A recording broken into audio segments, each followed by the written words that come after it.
A young candidate of the Republican Party of India, Athawale faction in Manipur is assuring solution to the Manipur crisis, which continues to be in turmoil since ethnic violence broke out in May 2023. The party's General Secretary T.H. Maheshwar asserted his unwavering commitment to the people of Manipur, prioritizing their welfare over party politics. The 32-year-old candidate for the inner parliamentary seat for Manipur criticized both the ruling party, Bharatiya Janata Party, and the opposition Congress for failing to address the crisis in Manipur. Maheshwar attributed the turmoil to their administration's shortcomings, with aspirations to become the sole Lok Sabha representative for his party. Maheshwar outlined his vision to amplify Manipur's concern in parliament independently, promising to prioritize the restoration of normalcy and the resettlement of displaced victims. Maheshwar urged voters to entrust him with their mandate. Maheshwar is a young politician known for his social works. Whether he can outshine the BJP and the Congress candidates remains to be seen. 100% उठा सकेगा, क्योंकि आप देखा जाए RPI ही उठाएगा। आप देख लीजिए, क्योंकि आरपीआई अलायंस में बोले तो ये सिंपल कोलिशन है। आप देखा जाए तो कांग्रेस के साथ आरपीआई 20 साल था और अभी बीजेपी का सरकार है, इसलिए बीजेपी के साथ कोलिशन है। अभी कांग्रेस आएगा तो कांग्रेस के साथ भी कोलिशन होगा, इसमें कोई नहीं है। इसलिए RPI is not connected internally with BJP, RPI is not connected internally with Congress. RPI का खुद सिद्धांतों है, खुद आइडियोलॉजी है, खुद मैनिफेस्टो है।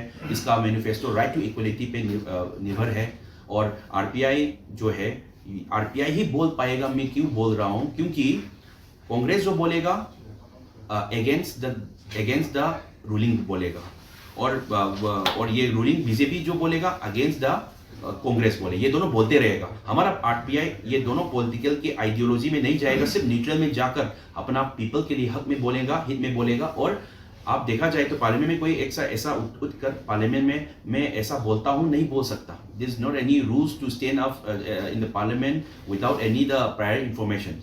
तो आरपीआई का तो क्या है कि आरपीआई खुद का एक ही एमपी है, वो राज्यसभा में है और वो एक यूनियन मिनिस्टर है। और अभी आरपीआई क्यों बोल पाएगा, मैं क्यों बोल रहा हूँ कि आरपीआई में मैं आया तो एक लोकसभा में एक अकेला एमपी होऊंगा। तो पार्टी के हिसाब से जो कितना टाइम मिलेगा बोल पाने का पार्लियामेंट में, तो देखा जाए तो आरपीआई के लिए तो बहुत टाइम होगा, क्योंकि आरपीआई में सिर्फ 2 ही एमपी होगा। अगर बीजेपी में बहुत सारा एमपी है, कांग्रेस में बहुत सारा एमपी है, तो इन लोगों के पास में इतना टाइम नहीं होगा कि मणिपुर का इशू को उठा सके।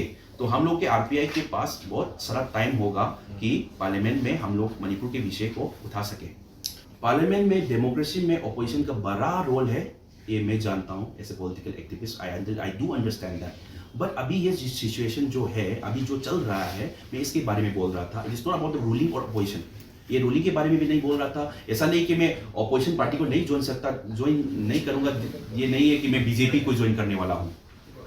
ये बहुत रॉन्ग इंफॉर्मेशन, रॉन्ग गाइडेड किया हुआ है, प्रोपेगेंडा फैलाया गया है मेरे बारे में। एक्चुअली मैंने बोला कि अपोजिशन पार्टी को मैं इस सिचुएशन में ज्वाइन नहीं करूंगा, मैंने बोला था। दिस डज नॉट मीन कि मैं बीजेपी को ज्वाइन करने वाला हूँ। I am sticking to my own party. मैं आरपीआई मैं खुद जनरल सेक्रेटरी हूँ, national secretary RPI. I am sticking to my own party. This does not mean कि मैं बीजेपी को ज्वाइन करने वाला हूँ। मैं क्यों बीजेपी को ज्वाइन करूँ, कि मैं इस पे रीजन क्या है बीजेपी को ज्वाइन करने का, और मैं क्यों कांग्रेस को ज्वाइन करूँ। मैं कुछ भी काम नहीं कर सकता तो कैसे मैं क्यों कांग्रेस को ज्वाइन करूँ, क्योंकि वहाँ पे रह के सिर्फ चिल्लाने का काम है। तो अभी मैं एमपी बन के क्या करूँगा। और बीजेपी में रहकर कि हाई कमान ने यूनियन मिनिस्टर को या एमपी को बोल दिया कि ये बात मत करो, ये चीज़ मत बोलो करके ये दबा कर रहना तो कोई फायदा ही नहीं है। तो मैं खुद का, मेरा पार्टी जो है आरपीआई है, मैं खुला काम कर सकता हूँ। कोई रोका टोकी नहीं, कोई भेदभाव नहीं, राइट टू इक्वलिटी में फोकस करके। तो कोई हाई कमान भी नहीं। मेरा हाई कमान जो रामदास अठावले जी है, मैं खुद उसको बोल सकता हूँ कि sir I want to do this, I want to stand for my indigenous people. मैं ये नहीं करना चाहता हूँ, आप खड़ा होंगे मेरे साथ, हाँ तो ठीक है, ना तो ठीक है, मैं पार्टी छोड़ दूंगा। This is the only thing.